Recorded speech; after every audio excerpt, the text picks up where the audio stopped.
The one thing that's become clear is that because the SEC in particular under Gensler acts in such bad faith, that it's not about rules, it's not about protecting customers, it's about hurting crypto. No one's going to try to be compliant anymore because it's pointless, right? This isn't your average business podcast, and he's not your average host. This is the James Altucher Show.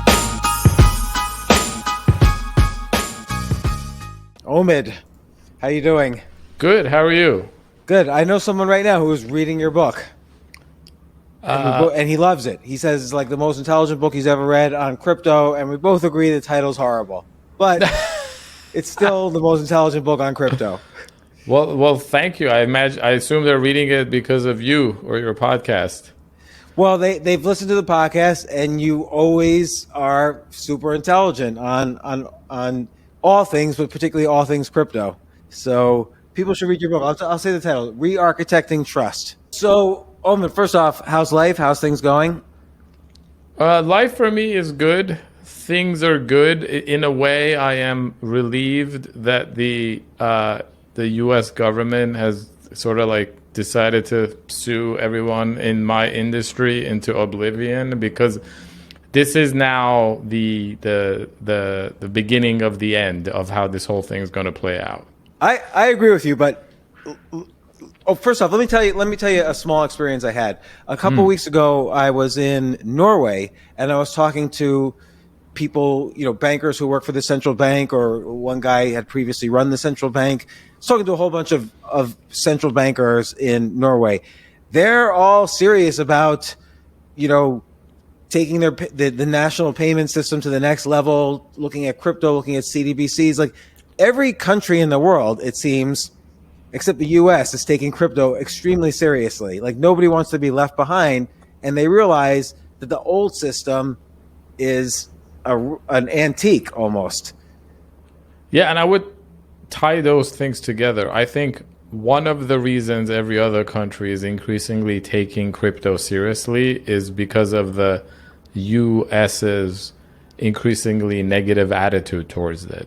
It's almost like a very effective advertising campaign, which is like, hey, America really doesn't like this thing that might be a threat to American financial hegemony. To which, if I was any other country, would be like, oh, really interesting. So it's a threat to America, you say. Well, we've been looking for a way to diversify from America's chokehold over the global financial system. We should look into this crypto thing. Well, and look, every country's currency is weak relative to other currencies, usually the dollar. And some currencies are weaker than others. So, of course, they would like to latch onto a potentially stronger currency that's global, where they could become a banking center ahead of the U.S. I mean, I think this is the thinking in many countries. That's such a great point, James, because there's always been this like this race to see who can be the next major global financial hub, because we've seen what it's done for New York, Zurich, London, Dubai, Singapore, and it's, I think at this point, pretty easy to see how crypto is going to be a big part of the future financial system. So, well, is it or isn't it? Like, I always want to make sure I'm not smoking crack and I'm not being religious about crypto. And those might be two separate things, but in this case, I'm linking them. So, in general, I don't want to be smoking crack, but I also don't want to be religious about crypto, like blindly religious. Like, is it a done deal that crypto is going to be part of? I mean, money evolves. Money always evolves. It went from, we've talked about this before. It went from metals to paper money backed by metal to paper backed by the trust in your government, aka fiat money, and it went digital with basically most money now not being cash, but just sort of like a line in some account on a bank or Federal Reserve or whatever. And now we're saying crypto solves many of the problems left over with fiat money. Like, you have to trust your government. You have to trust many banks that are in the way of every single transaction. You have to deal with fees upon fees upon fees. As you mentioned last time, $3 trillion in fees every year from financial transactions. So crypto solves all these things, but is it kind of a done deal that people said, okay, when the infrastructure is built, we're all going to switch to some form of either Bitcoin or central bank digital currencies with some sort of blockchain-based currency environment? Let me turn the tables on this a little bit, because I think it's a very good question. We've spent a lot of time in my previous appearances on this podcast discussing all the reasons why I think that's true, all the historical, architectural, technology reasons. So I want to try a different argument this time. Okay. The one thing I think everybody would agree about crypto right now is that it is getting an insane amount of negative attention, particularly within corporate and political circles. Just the fact that like so much of the U.S. regulatory agencies' attention is now going to like suing Coinbase and Binance and creating new rules. Yeah, Janet Yellen.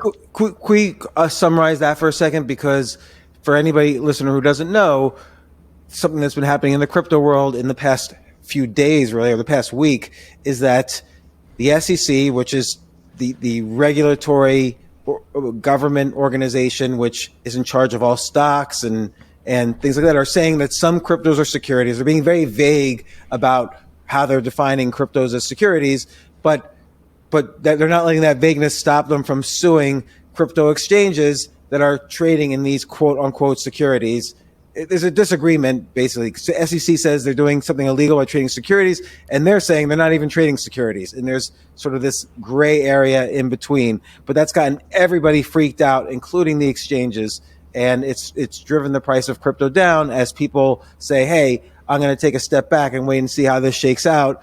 And, of course, the headlines are going crazy and saying, the SEC is trying to wipe out crypto, forgetting the fact that crypto's got several hundred million users all over the world, not just the U.S. But anyway, go ahead, Omid. That's right. And some of the allegations, particularly against Binance, are even worse than just violation of securities laws. There are allegations of fraud and them like commingling customer funds and wash trading and other. Why are they saying that? Things. Because Binance has been pretty transparent, from what I know, and basically says that's just ridiculous. Like, where does the SEC have any evidence? Yeah, I mean, one is that they're clearly working with some of the former executives of Binance US. Binance US was supposed to be an almost independent company that all it did was license Binance's technology and software, but otherwise like completely different structure, independent management, different kinds of controls and stuff.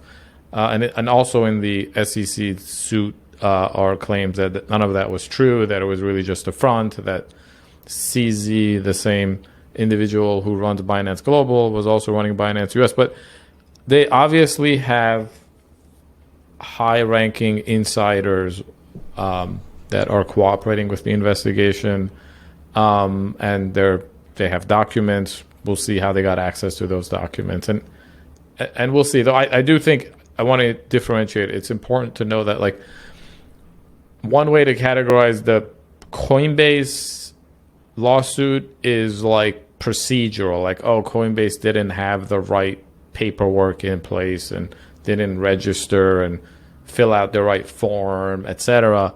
But like there's no allegation of like fraud. And full disclosure, right. I own some Coinbase shares, but I wouldn't own Coinbase shares if I thought they were doing anything like that. The Binance accusations or allegations, if true, and I have no idea if they are, would mean that if you are a customer of Binance, you should be concerned. But nevertheless, to your point, the U.S. government has come down very hard, particularly from the Securities and Exchange Commission. And that's the backdrop. I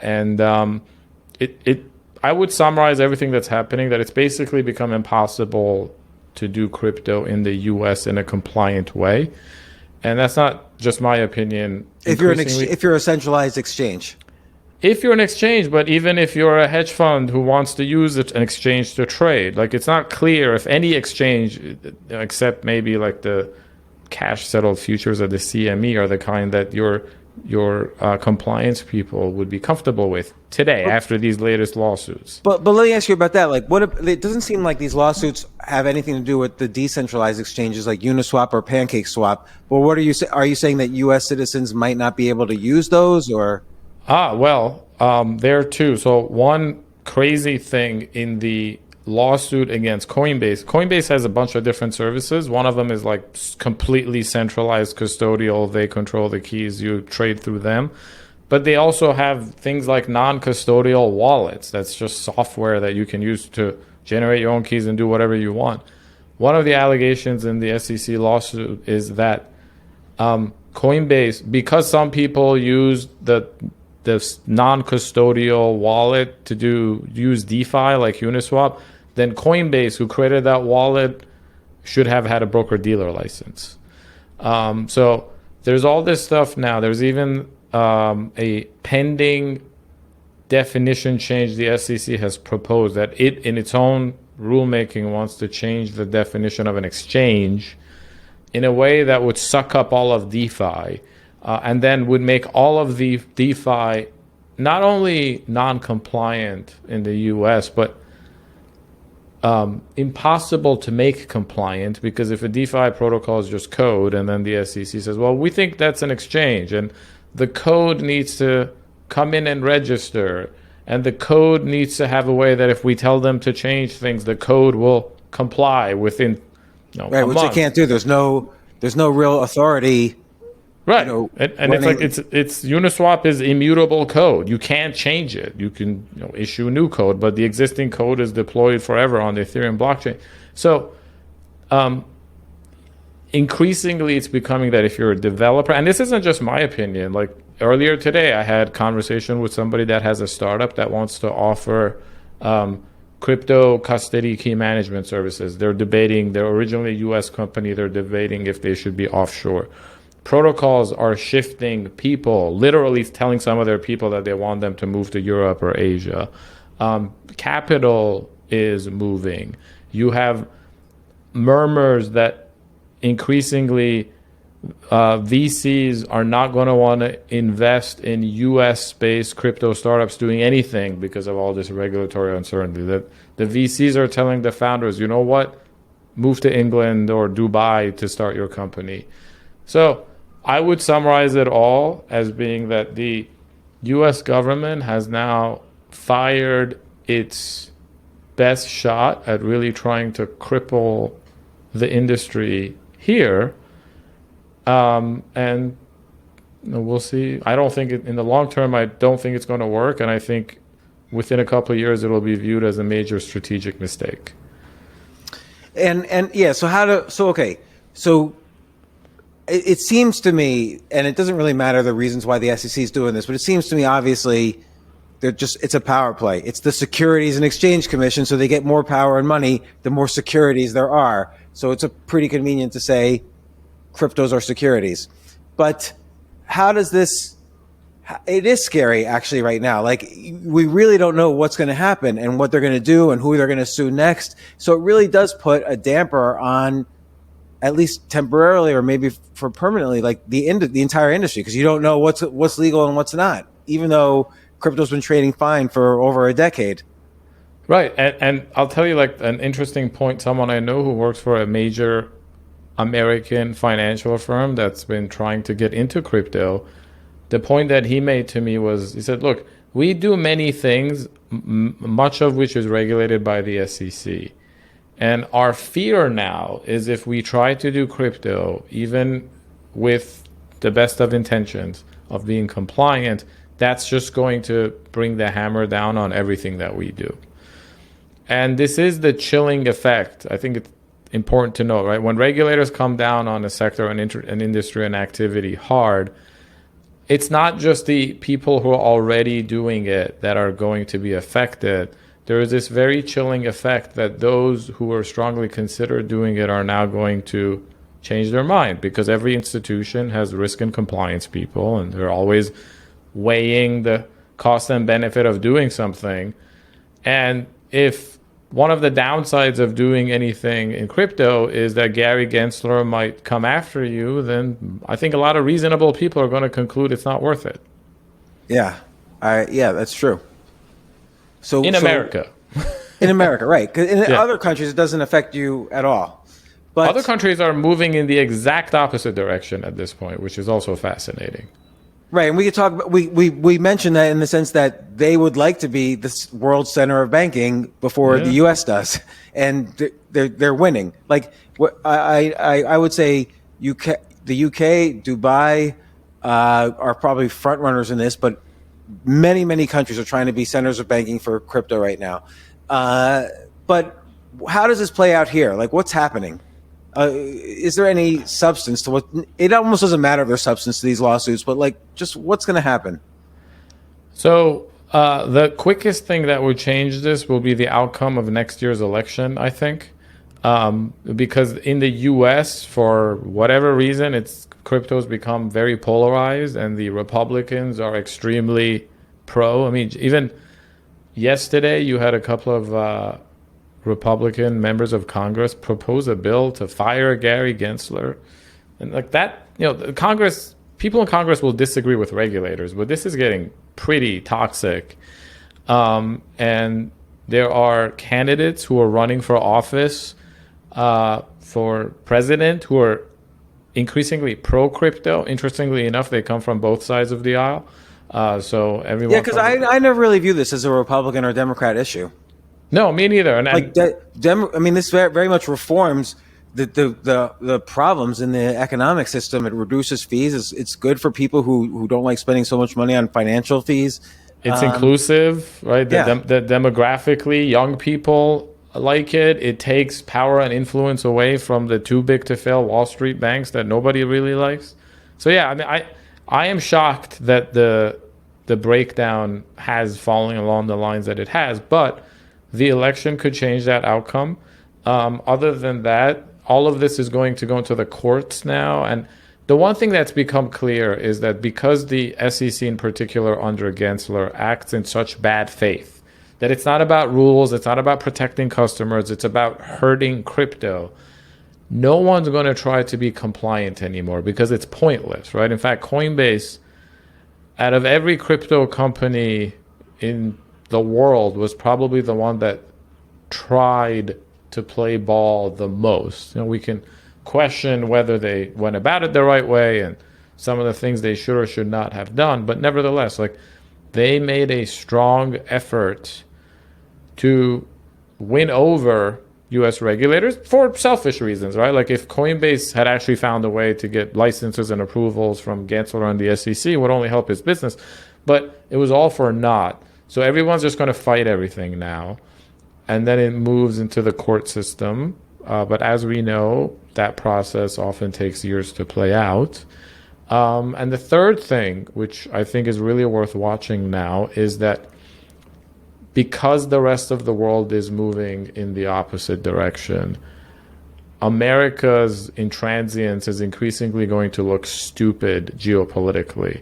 Like Hong Kong and China, which had all but banned crypto, is suddenly coming around to being very pro-crypto. And I think they're doing that specifically because they see America fumbling the football here.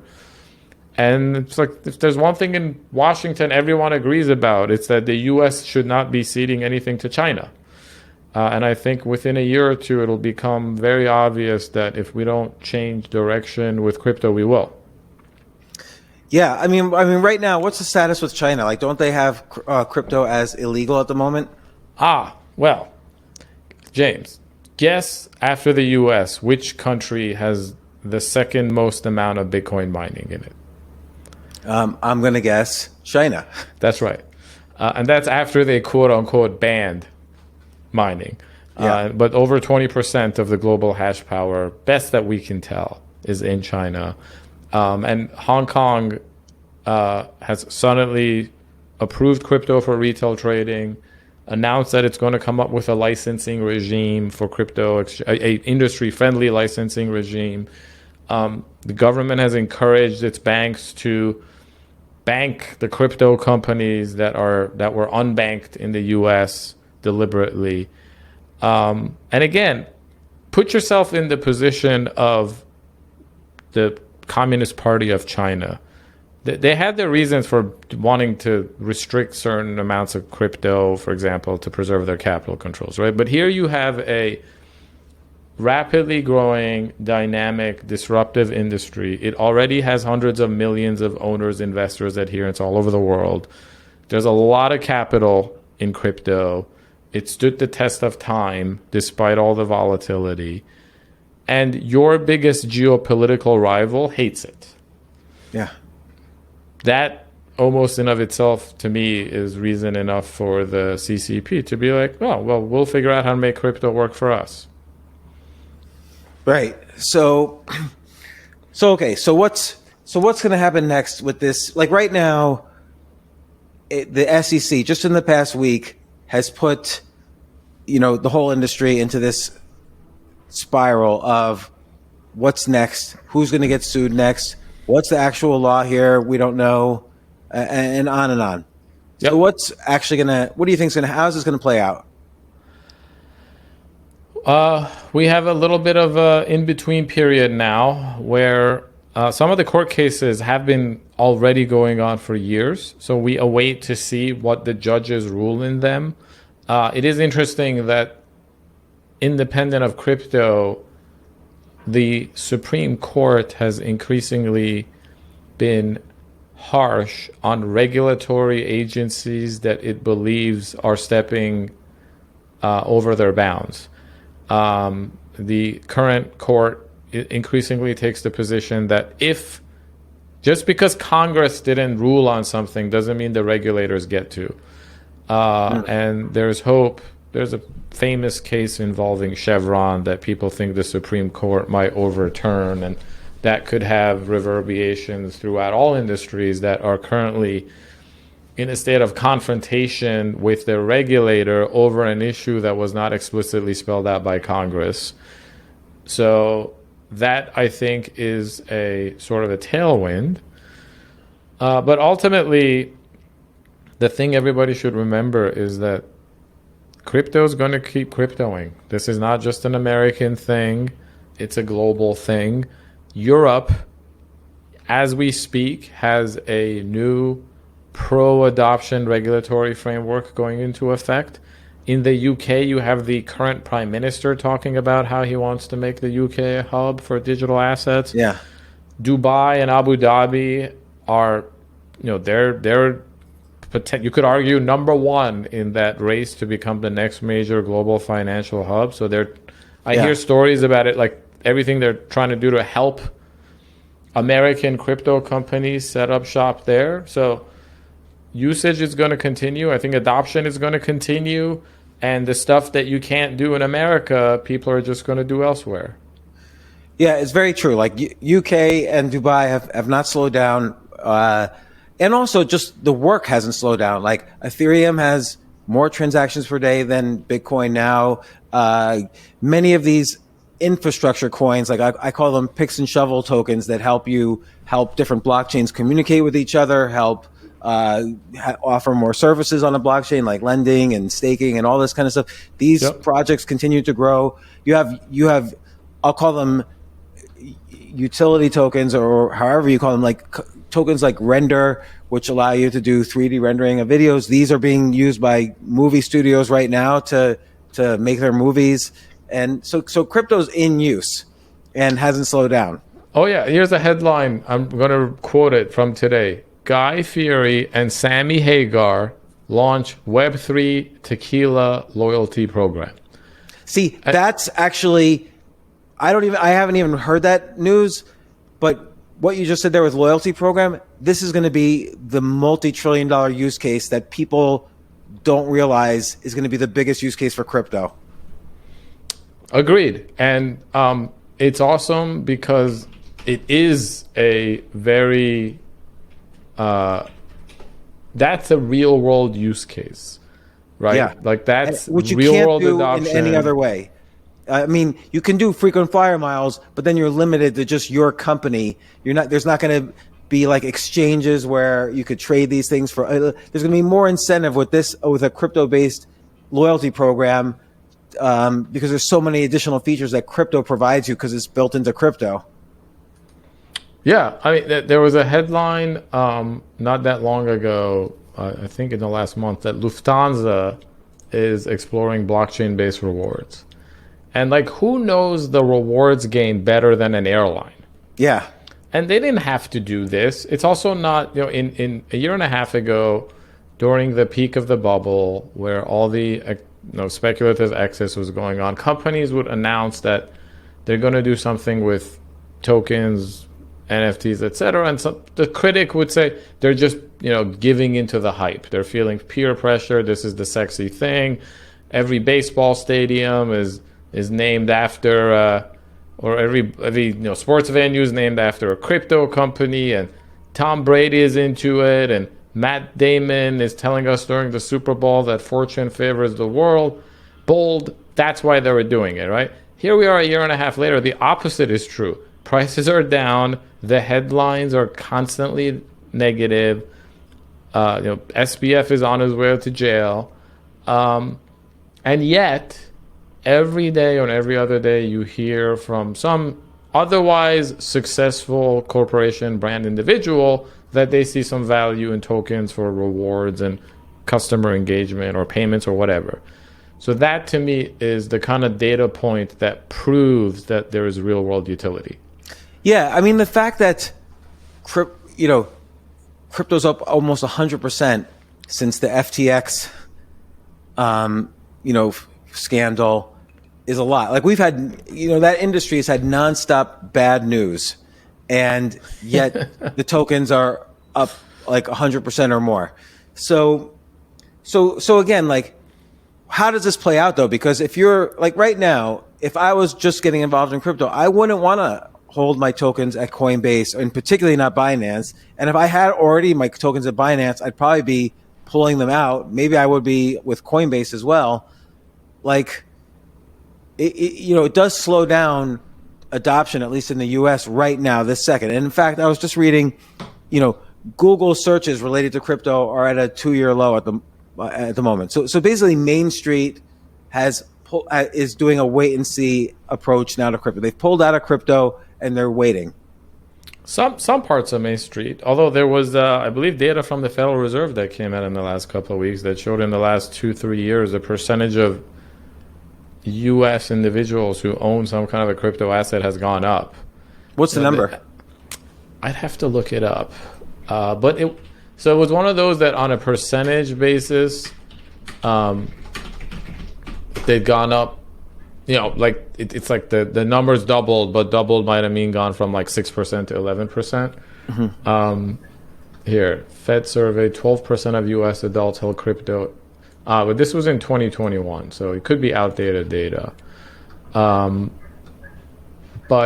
no, I think actually, who knows what prices will do. And certainly with part of the challenge now as far as prices are concerned is that you've had two of the biggest gateways that people use to acquire crypto, Binance and Coinbase, come under significant scrutiny. But then there's always this question of how much of that is priced in. I actually at this point think because some people were actually surprised that Bitcoin and ETH's price didn't fall that much when this news hit. Bitcoin partly because it's generally the one coin that's being left alone. The SEC, the CFTC, another U.S. regulatory body, declared years ago that Bitcoin is not a security, it's a commodity. And that was under Gary Gensler when he ran that agency. So he's not going to reverse on that. But, by the way, Coinbase stock hasn't even really fallen. Like, it's up 4% today. It did. Coinbase stock, I believe, fell significantly when the Binance. But that too, like, Coinbase stock has gone from 300 to 50 or something like that. So it's a lot of the negativity is priced in now. And I would actually say at this moment in time, the asymmetric risk as far as regulatory headlines is to the upside, meaning that, if the SEC comes out tomorrow and sues Robinhood, and I'm using them as an example because one of the things that has happened is Robinhood and a bunch of other places where people buy and trade crypto have started delisting certain coins because in the Coinbase or Binance lawsuit, the SEC for the first time said, well, that's a security that's not compliant. But if the SEC sues Robinhood, I don't know if we're going to move the needle that much. People are like, yeah, like Gensler hates crypto and he's just going to sue everybody because he doesn't care about being right or destroying his agency's credibility. That's priced in. But if in one of these ongoing lawsuits like the Ripple one, or there's Coinbase actually sued the SEC not that long ago seeking regulatory clarity. There's the lawsuit over Bitcoin ETFs and the Grayscale Bitcoin Trust, et cetera, et cetera. I think there's more potential bullish catalysts that could come out just because we priced in the worst. Yeah, and the worst has already happened. Like it's like you said in the very beginning of this conversation, it's almost good that finally the SEC has sued everybody because this has been expected for at least a year or two. But the question is, like a year from now, what is happening? How does this play out? How do you think this plays out? I think, And by the way, as this plays out, every way in which this plays out is bullish. Yeah. So because crypto's not, they're not going to make crypto illegal. They're just making it difficult, but somehow it'll get resolved. Right. This is a funny reference, but do you remember when Elliot Spitzer went down? Yeah, of course. Right? Like, and his thing was like, what was it? He was visiting a prostitute. He paid for the prostitute to come to where he was. I think he was traveling from New York to DC. He was governor, so he paid the prostitute. So it was like over state lines, sex trafficking sort of thing. Whatever it was like my impression of, because if you remember, Spitzer was a bulldozer. Right? Yeah, he bulldozed he put a lot of financial people in jail, a lot of very rich people in jail. He put rich people in jail over like dubious kinds of accusations, in the sense that, like, yes, I guess like Wall Street analysts were pumping token or coin stocks that their bank traded or wanted the IPO for or stuff. But it wasn't like, let's just say that other people have not gone to jail for doing far more dangerous things in financial services. And then when he was a governor, so he was attorney general when he did those things, and he used that to sort of like catapult his political career. Then as a governor, he was a bit of a bulldozer too. And I am by no means a political expert, but I had this strong impression at the time that one of the reasons he went down was because nobody liked him. Right, and people were celebrating in the street when he went down. Yeah, so I even with someone like a Gensler, I would say there's a certain level of assholeness that nobody likes you. Even the people who are ideologically aligned with you. And I think Gensler has really crossed all of those lines. Just the amazing thing. So here's another revealing thing. First of all, the Coinbase lawsuit was intentionally... Wait, let me step back. There was a very positive development in the U.S. in the past week also, that the Republicans in two different committees in the House of Representatives proposed a very well thought out and comprehensive crypto regulation bill. And it was so, they clearly took the time to learn about what differentiates crypto assets from traditional assets, and like thoughtful ways of how something could begin as a security, but if it's sufficiently decentralized, and they even have thresholds for what that means, then it becomes a commodity, etc. So they proposed a very comprehensive new law. No Democrats supporting it yet, but a good conversation starter.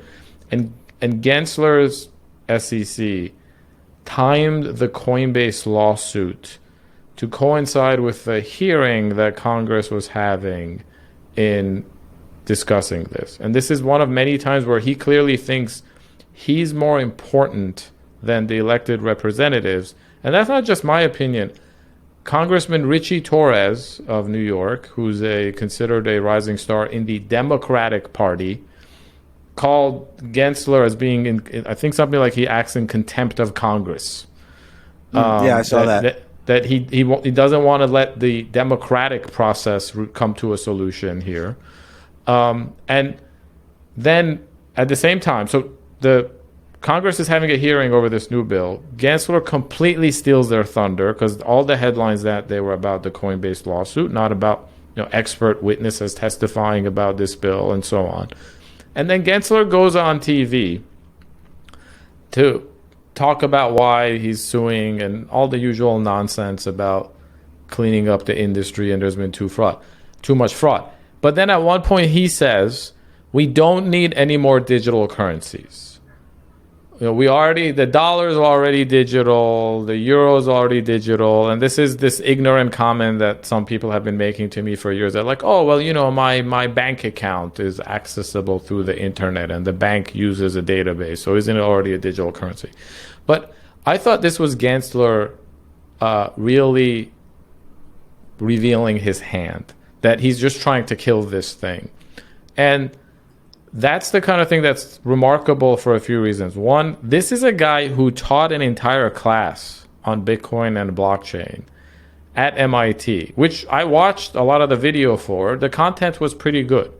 He was involved with the MIT Digital Currency Initiative, which covers crypto, not electronic banking from the 1970s. And now he goes on national TV and says all of that is completely pointless. So this is what I mean. Like, it takes a certain level of being a low rent, low integrity individual to pull a switch like this. As someone who works in academia, I feel bad for all of his former students and colleagues, because how are they supposed to interpret this? They're like, wait, he was one of us, and now he's telling me today that everything I do is completely pointless. So that's revealing. The other thing is he slipped up in the sense that while the SEC is supposed to create integrity for financial markets, primarily by eliminating information asymmetries, it's supposed to be neutral on the merits of an investment. And even Gensler himself has said this in the past, that if a company files to go public, it's not the SEC's job to determine if its product is good or if it's... That's a good point. Right? Or if its business model is viable, or if they should be charging more. Well, what he's saying though is not whether maybe personally he's saying, the U.S. doesn't need another digital currency, but from a legal standpoint, what he's saying is he's not saying crypto's outlawed. He's just making it too difficult for anyone to trade it. But he's saying we don't need it, right? Which is a major revelation and slip up, because it shows what his real intention is. It's also a direct violation of the SEC's mandate, which is not just to regulate markets, but to facilitate capital formation. And don't take my word for it. To the listeners at home, just go to the SEC website and look up what their mission is. It's explicitly to facilitate capital formation. In the U.S., among the federal financial regulators, the SEC and the CFTC are generally perceived to be the pro-market, free market regulators, whereas the bank regulators are more the socialist ones. But that's because when Congress created these agencies, it gave them these specific mandates that you're not just here to be the cop. You're not just here to crack down on bad people doing bad things, but to enable good people doing good things. And when Gensler said on CNBC that we don't need any more digital currencies, he showed that he's acting to stop capital formation. And I hope that level of being a extremist in the position of a regulator comes back to bite him in the ass somehow.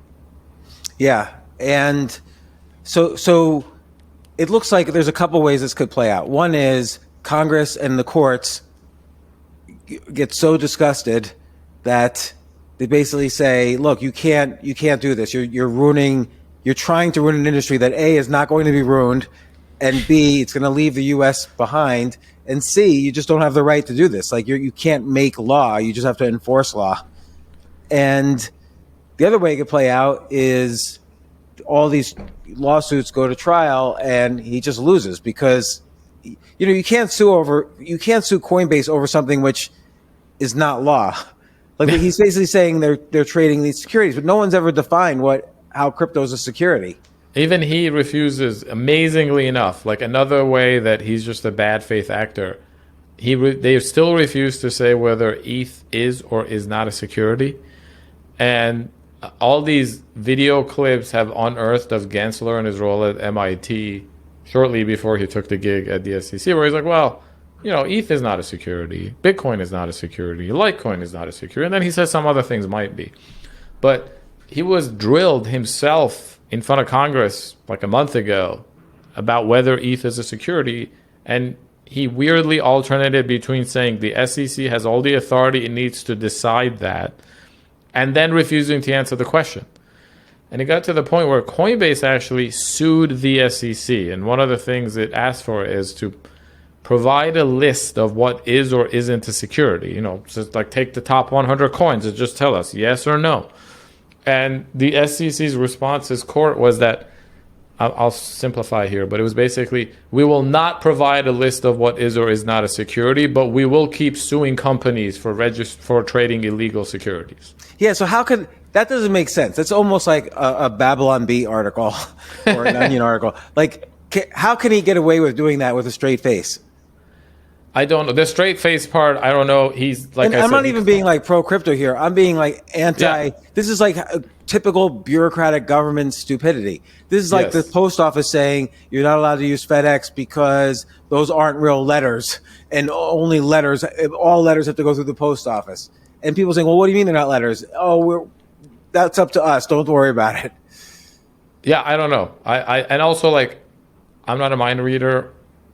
Everyone has been saying all of this is going to come back on the SEC in a bad way, either because they lose in court or Congress forces them, or, frankly, the president just appoints maybe the next president after the election, if we have a change in leadership, appoints a new SEC chair with a mandate to clean all this.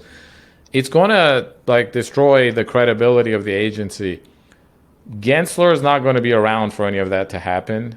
It just shows you, though, how much of a scoundrel must you be that you have no qualms about single-handedly sinking the credibility of a 80, 90-year-old agency just because either you have an axe to grind or somehow he thinks that being the bad guy of crypto will serve his own personal or political ambition. Yeah. So if you were to guess, what are the next things that happens, and what are the next catalysts for crypto, good or bad? What would you say? How would you kind of take this? And because I remember initially in the conversation you said you were implying this is a good thing. Well, it's a good thing in that the worst is now behind us, in the sense that we knew the SEC was going to come down hard. There'll probably be other suits. A lot of people are waiting for the Justice Department to go after Binance for criminal violations that would be more severe. But so what? Binance has many billions of dollars, and it's already hired all the world's top law firms, so they'll fight this to the ends of the earth. And I don't have any personal allegiance to any of these companies. I just think that we should have ways that well-intentioned crypto service providers, exchanges, etc., become compliant, register. But it's not what Gary Gensler says, that literally he keeps saying the law passed in 1930 is all we need to know how to regulate digital currencies that were invented 3 years ago. Yeah. So all of that will play out. The other thing is, as the election approaches, it's interesting that Ron DeSantis, pro-crypto, RFK Jr., who's running in the Democratic primary against Biden, pro-crypto. All the Republicans will probably be pro-crypto. But Elizabeth Warren is campaigning, she's up for re-election, against crypto. She actually has a campaign ad that she's building an anti-crypto army, which is just... Why does she think people care about this issue at all? Either you're pro-crypto or you don't care. Yeah, look, I can't I can't imagine a single person who hates crypto enough that becomes the reason they go vote for a candidate in an election. There are plenty of people who don't believe in it, are skeptical, don't like it. The main argument of a politician is that they say a lot of crimes are committed using crypto. But you could have argued this about, first off, you could certainly argue it about the dollar. A lot of crimes are committed with the U.S. dollar by every day cartel through regulated banks. Right now, as we speak, there's like $100 million being washed through the banking system. I mean, the what do you call it? J.P. Morgan just settled, I think, for $290 million for victims of Jeffrey Epstein. So, that's the U.S. dollar and the largest bank in the world. So, and again, the internet started. Every new technology kind of starts with. By the way, James, just like 3 months ago, Wells Fargo, one of the biggest banks in America, was ordered to pay a $3.7 billion fine for various violations. And no one batted an eye. No one was like, oh boy, that Wells Fargo, it just paid a $3.7 billion fine just for stuff that it's done in recent years. It's like, Wall Street commits crimes, gets fined, all is good. But let me put this number in context, right? If I'm looking at like crypto market caps, the Uniswap token, Uni, has a market cap of 3.2 billion. Chainlink is 2 point something billion. Shiba Inu coin, 4 billion. So Wells Fargo paid the equivalent total value of like the 20th biggest crypto coin one time. And if you go back, obviously, like to 2008, they probably paid well over $10 billion in fines. And that's normal. No one has a problem with that. But then, oddly, you have Elizabeth Warren going on about how crypto is the thing that enables fentanyl distribution. I actually have no idea what she's talking about, but that's her new talking point. Yeah, so it's crazy. It's like insane what's happening.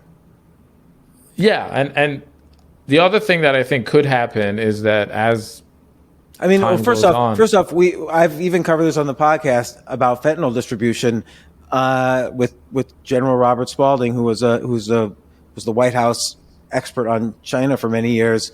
We know that China's been, giving for free fentanyl to Mexican cartels, who have then just been showering it into the U.S. at super cheap prices. Wow, I didn't know that. In dollars. So I don't even know what Elizabeth Warren's talking about, since there's all the evidence is that, there's like hardcore evidence that it's China.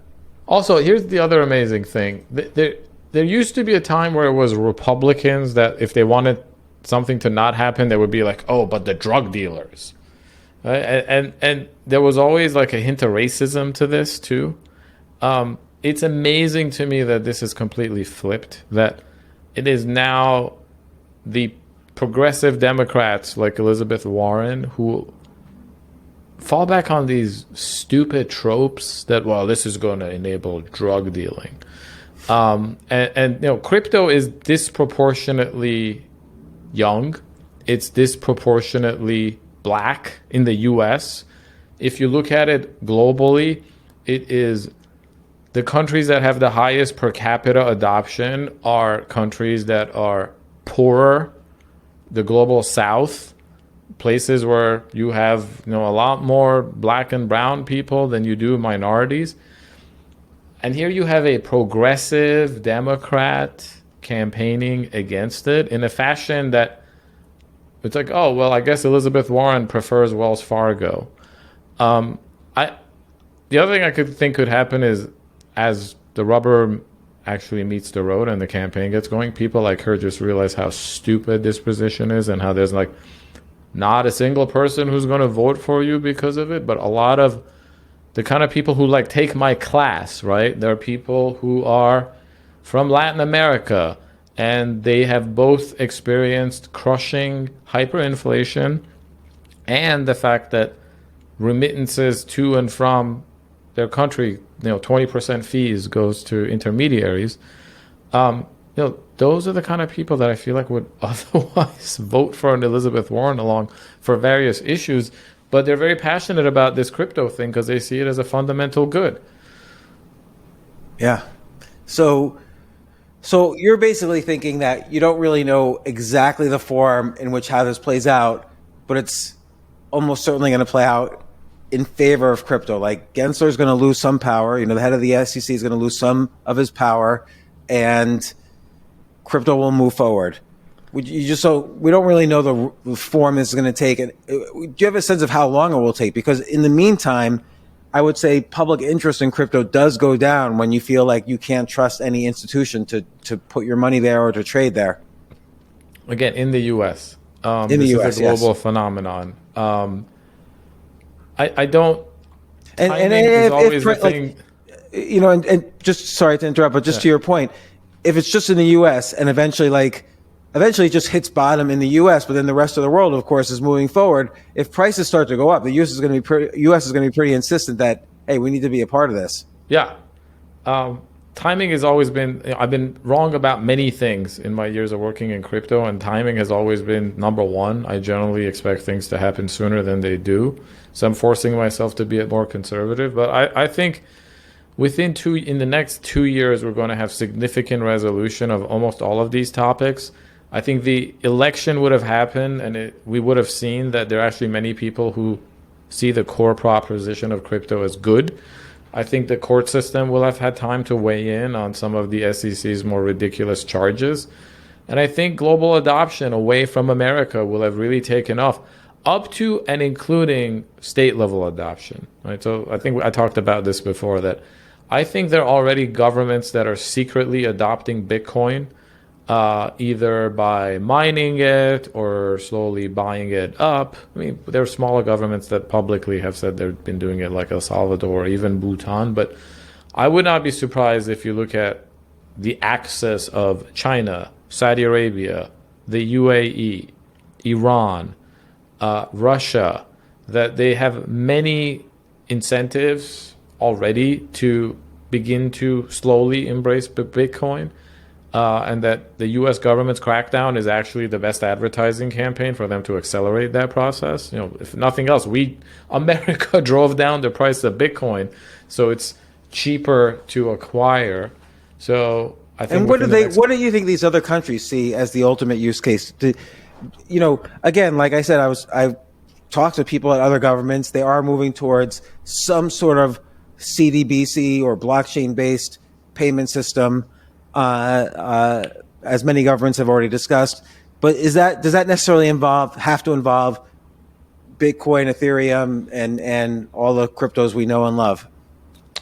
Not on day one, but I think other governments increasingly have a dollar problem. I think they see that so much global commerce now happens in dollars, but the U.S. has gone overboard in weaponizing that fact in order to try to control and influence everyone and everything. Even like the way, the SEC acts now. Like if you actually listen to people like Gensler talk, there is this hubris and arrogance that I am the America's premier capital market regulator, so whatever I say is truth. And I don't care that my counterpart in literally every other agency, even in Canada, disagrees. I'm Gary, this is America, and we tell you what to do. So the world has this dollar problem. There's no other currency that is like immediately better. You definitely don't want to switch to the Chinese yuan because of their capital controls, and their political process is a lot less trustworthy than ours. Right. Similar. Right. And this was a concern about 2 months ago when, oh my gosh, there was oil transactions for the first time done in the yuan instead of the dollar, and then the Brazilian real instead of the dollar. This is the end of the dollar. And I'm telling myself, do people really want the Brazilian real, like $2 trillion worth of the Brazilian real instead of the US dollar? Right. Like, this is ridiculous. It's nothing. Yeah. Maybe the worst case is some basket of currencies going to replace the dollar. But even then, I don't see how a basket where you're reliant on the value of lots of currencies all of a sudden is going to replace the dollar as a safe currency, reserve currency. Agreed. So I should make it clear. While I believe that de-dollarization is a thing and it's increasingly going to be a thing, I do not think that like even within the next decade, suddenly everyone's going to hit a switch and dump all their dollars and buy other currencies for the reasons that you alluded to. However, I do think that countries are increasingly going to try to find regional solutions and bilateral solutions. So yeah, like the rest of the world does not want China's currency as their major reserve currency or Brazil's, but it's not unreasonable for China buys commodities from Brazil and Brazil buys manufactured goods or electronics from China. It's not unreasonable for them to say, hey, let's start settling some of this in our two currencies, right? Like, Brazil's like, okay, I'll accept some Chinese yuan for my exports because I'll turn around and just use those to buy chips that manufactured in China. And if this kind of like regionalization starts to take hold, and again, like no one's dumping all their dollars. There are many reasons why the dollar is a reserve currency, having also to do with like how easy it is to borrow in dollars, for example, the popularity of U.S. treasuries as collateral. But I do think that countries are going to be a lot more willing to do regional baskets, bilateral trading. And when they do that, they are going to need some way of settling things occasionally. And I think eventually, this might take my entire lifetime to play out, but I think eventually Bitcoin becomes the preferred thing to do that. And you got to start somewhere. So again, like I don't think anybody's going to be like, oh, we're dumping our $1 trillion in treasuries and putting it all in Bitcoin. There's literally not enough Bitcoin in existence. But I also don't think it's unreasonable for a country to say, hey, our sovereign wealth fund has $600 billion in assets, some combination of like currencies, real estate, equities, whatever. A lot of it is dollarized, which we're worried about because if there's like another Russian war situation type stuff, who knows what America will try to sanction. So we decided to put 2% of our sovereign wealth fund into Bitcoin. That's where I think it begins. Right. And to be clear, right now, essentially 0%. So the sovereign wealth fund is like the investments managed by an entire country. So like, a sovereign wealth fund could be hundreds of billions of dollars potentially or greater. Yeah. And right now there's essentially 0% invested in Bitcoin and forget about the other cryptos, but 0% because of the exact thing that started last week, which is that every sovereign wealth fund has been waiting for the U.S. SEC to do something. And now, you're right, this has now started. This is the beginning of the end of this worry that's been going on for years. Institutions, Fidelity, they don't want to invest in crypto until it's clear what the U.S. regulatory position is. Now it's going to be forced for everybody to figure this out. And when that happens, this is actually, now that I'm thinking out loud about it, this is really the catalyst everyone's been waiting for, is that what does the regulatory landscape look like? And now we're going to finally know. Right. One way or another, right? Like either America is going to come around and create sensible regulations for crypto, or America is going to effectively ban crypto from Americans, which is impossible because it's impossible. But if they even try to do that, ultimately, like crypto is either valuable or it's not. And if you think Bitcoin is valuable, then America suppressing Americans' ability to buy and hold crypto just means that you get it cheaper. Well, this just reminds me again I remember I guess it was 1994 or 1995, I was explaining this new phenomenon, the World Wide Web, to executives at HBO, the media company, the TV company.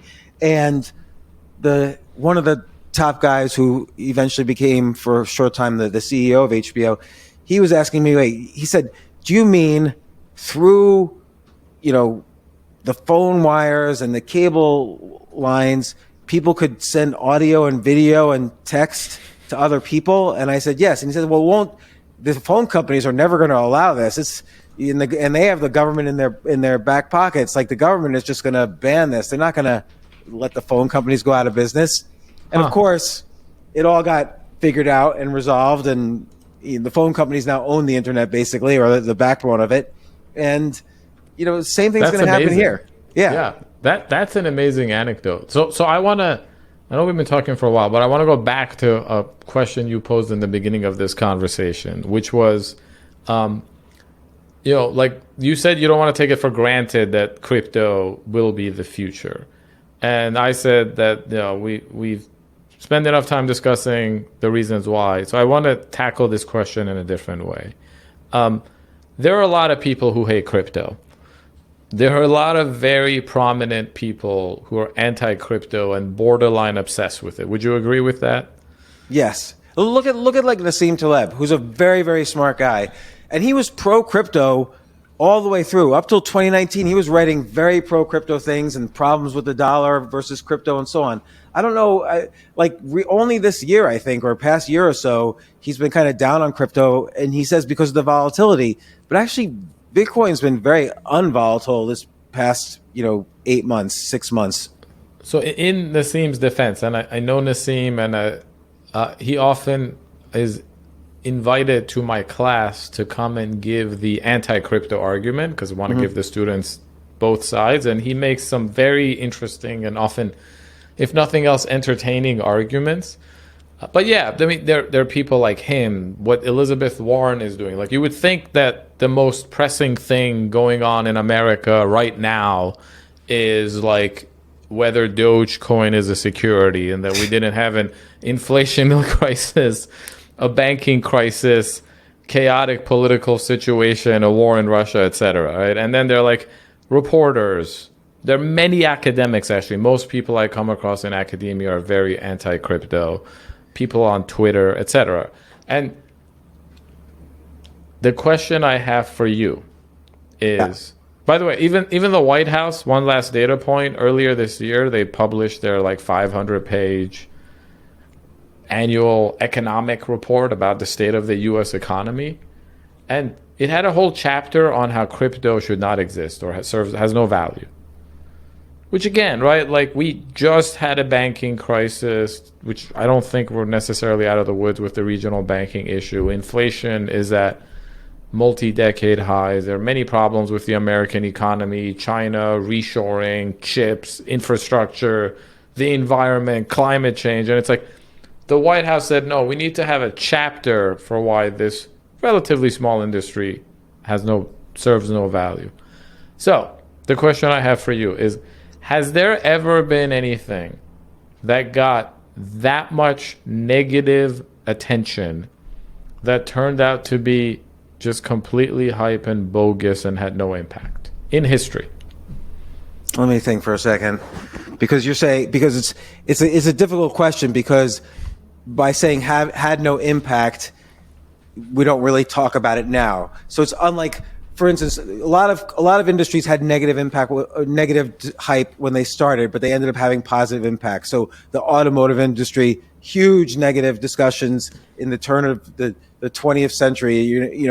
All the horse and buggy drivers are going to be out of business, or you're going to have a heart attack if you go faster than 35 miles per hour. There's going to be pollution. So there was a lot of.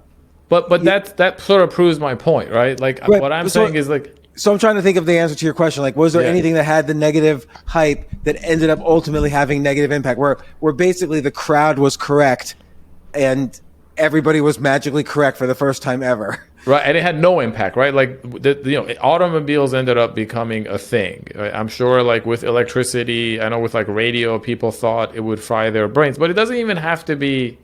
It doesn't even have to be a technology, right? It could just be an idea. Like, there have been a lot of ideas that have been very controversial at some point, had some very vocal critics that stake their personal careers and reputations being against it, right? Like, you could say climate change. You could say most of the social causes that we now sort of accept as mainstream, like being, civil rights, pro-gay marriage, whatever. These are all things that elicited a lot of passion and excitation from certain otherwise intelligent, credible people. But in the end of the day, we learned that ultimately, if it's almost like any kind of attention proves that it's going to be a thing and an important thing, positive or negative doesn't matter. Well, I think climate change is a great example of this because let's say belief in climate change is a spectrum where some people are, 100% convinced that every piece of man-made pollution contributes to climate change, and other people are completely on the other side, which is that climate's always changed because of nature and blah blah blah, and there's no bad effects. And then there's most people are somewhere in the middle, where some things are man-made, some things are just the natural cycle of things. There clearly is some change. We don't know if it's because of man-made or anyway. Most people are in the middle. But I would say, regardless of how you feel, the impact has been largely positive, like the development of battery-powered and research into battery-powered vehicles and technologies, solar power as an industry and as a technology has grown exponentially in the past 20, 30 years. So these things are net positive. And but I'm just trying to think if there's been new technology or discovery or financial innovation. Like even take mortgage derivatives, okay, from the OOs. Had not only had a huge negative hype, but created the worst financial crisis in U.S. history, and now they are just the bread and butter of every bank and hedge fund. It's just now normal business now, mortgage derivatives. And I'm trying to think of what else, what had negative hype where it ultimately did not have any impact at all. Yeah. Even if you go back all the way to the South Sea bubble, that was basically the first, central bank was basically, the South Sea company. Mississippi, but yeah. Mississippi company. Yeah. No, that was in France, was the Mississippi company. Right. I actually don't know, but I know more about the Mississippi bubble than the South Sea bubble. They were related. They were kind of copying. They were around the same time. Yeah. Yeah. John Law, who was British, kind of learned from the example there and brought it over to France, like exported it to France. I'm trying to think what else. So that's we could crowdsource this, right? You have a wide audience. Like I would love to be, because what I'm getting at obviously is the fact that, to me, the fact that crypto generates so much negative attention proves that it's going to be disruptive and impactful. If it wasn't, people just wouldn't care, right? If it wasn't, people would say, oh, well, yeah, the bubble happened. All right, well, people lost money on a dumb idea. I don't care. It's got nothing to do with me. Or like, oh, FTX happened and turned out to be a total fraud. Be like, all right, well, I guess, those who trusted bad technology got what they deserve. And then they wouldn't talk about it. But they're literally like people. I mean, I follow them on Twitter, some of them, who are obsessed. And it's like every day they have to tweet something about like why crypto is bad. And what I'm saying is that to me proves that it's going to be extremely disruptive. Yeah, I mean, again, it reminds me of the internet, but not in 1995, but in 2001, where I think even if you weren't like a technologist, even the most diehard internet investors basically said, this is a scam, this whole web internet thing, and they gave up. They threw in the towel, which is why, the NASDAQ fell from 5,000 to whatever, below 1,000. And, but long term, by 2005, the internet had 1 billion users worldwide, and the rest is history. So I think my guess is something similar is going to happen here, but I'm just trying to think of if there's any answer at all to your question of something that was discussed a lot and ended up having no impact. Yeah, that's the question. And it actually, part of this reminds me of my favorite Rick Rubin quote or saying, that great art splits the audience. And I think that's crypto, right? You have like a minority, but a sizable minority of people, of which I'm a part of, that are just deeply passionate and believe that this is going to be one of the most transformative things to hit society in our lifetimes. And then you have a bunch of other people who are not just like opposed to it, but they're staking their careers and reputations on being opposed to it. And we've split the audience. So yeah, it's very interesting. So, great science in some ways mirrors great art in that way. But I'm going to think about this. There must be something. But if you think about it, like everything, what else had negative hype? Well, obviously the space program had negative hype, but has, because of all the money that was being spent, like what good is it to send someone to the moon? Look at all this money that's being spent. And yet, what we've learned through this is significant. And we're now setting up satellites regularly based on the technologies developed then. Yeah, I mean, there have been things that fizzled, right? Like they had a mini bubble and fizzled, often perhaps because they were too early. Like there was a 3D printing bubble in the last 10 years. But now 3D printing is going to change the world. Like there's another exponentially growing industry. Yeah. Okay, railroads, there was a bubble and then a bust. Like every railroad company went bankrupt in the 1850s. There were two. But those examples we know. What I'm looking for is like, what is the thing that got enough attention that the leader of the most powerful country in the world at that time took it upon themselves to like stake a claim against it, and then ended up having no impact?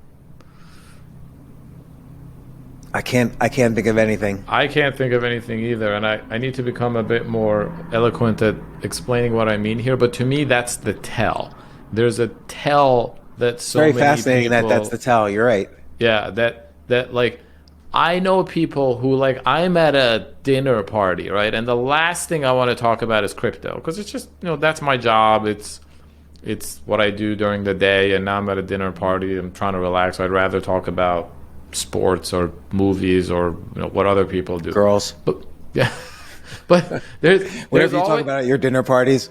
Yeah, but there's always someone who like has to seek me out to tell me why they think crypto is a scam and how they think it's completely bogus. And this actually happened recently where like somebody asked me, they're like, "Oh, what do you do?" I said, "Oh, I teach, I write." I was like, "Oh, what do you teach?" "Oh, crypto." It's like, okay, well, if you had to summarize crypto in couple of like one sentence, what would it be? And I said it's a better way to build trust in a digital setting. And they were like, oh, okay. And then some other random person who was standing in the corner, he's like, I have a different summary of crypto. And he was like, it's a complete scam. and it wasn't like I disagree. It's just ones and zeros. It's nothing. But it wasn't there's always that person where I go where crypto comes out. It's not like I don't care, right? No one ever says like I don't care about crypto. The people who do are actually my favorite people. But there's always like there are people who are like, oh, I love crypto. I'm a big believer. I own Bitcoin. I love NFTs, whatever. And then there's also the people who are like, it's a scam. It's all nonsense. Blah blah. I mean, the guy who was like the star of the TV show, the OC, the actor has written a book on how crypto is a scam and testified in front of Congress about this. What? Yeah. How did he get involved? I don't know. I should look into this. But it's like... The OC? Yeah. I only know that the one actress became famous. I don't know any of the other actors. Yeah. What's his name? Because I keep... Oh, Ben McKenzie. Yeah. McKenzie. Yeah. Who's that? Yeah, I don't know. But it's like, here's the headline. Ben McKenzie, actor turned crypto naysayer. Like... Here's a guy who could have been a naysayer about like nuclear proliferation, the war in Ukraine, growing political, like disharmony, deforestation, drought, plastic in the ocean. You can go on and on, right? But like, he picked crypto. Yeah, he wrote, and it's not easy to write a book. Like he wrote a whole book on it. On how it's a scam. Yeah. And that to me is the tell. Like these people don't realize it, but they're not, whether it's Ben or the guy who was yelling at me at the party, they're not anti this because they think it won't be impactful. they're against because somewhere deep in their consciousness, they think that this is going to matter and it's going to be very transformative. And that's the thing that's triggering them. You think they're afraid of that? Like, because it's out of their control, or they didn't make money on it when they felt they should have and they're afraid they're too late? I don't. The money thing was true possibly during the bull market, but during the bear market, anybody who bought crypto in the last couple of years is down. So I don't think it's so much that. I think fear of change is a big part of it. I think this really does represent a way to change the social power structure, and it's not just about money, right? Like when NFTs first became a thing, there were a lot of artists who embraced it, and then there were a lot of artists who hated it. Yeah. And I was actually very surprised by like the artists that were hating it, because I was like, wait, for the first time there's a business model now where digital artists could sell their work and make money. It's a new source. You can like monetize existing art. There are fascinating new models, like the fact that you could have built-in royalties, that even if your NFT resells in the future, you get a percentage of it. I was like, why would artists be opposed to this? And I met one artist, and I asked him, and he said, there's a lot of shitty artists in the world that have never made any money, and they're just jealous that somebody that took the time to learn what an NFT is and how to create digital art and sell it on OpenSea or wherever is now making money, and they're not. So I think there's a version of that that's true for a lot of things, right? Like decentralization threatens anyone and everything that has something to do with the centralized power structure. I have no idea why that would trigger a former actor, but maybe he had ambitions of being like a bank CEO, or like working at the New York Stock Exchange or something.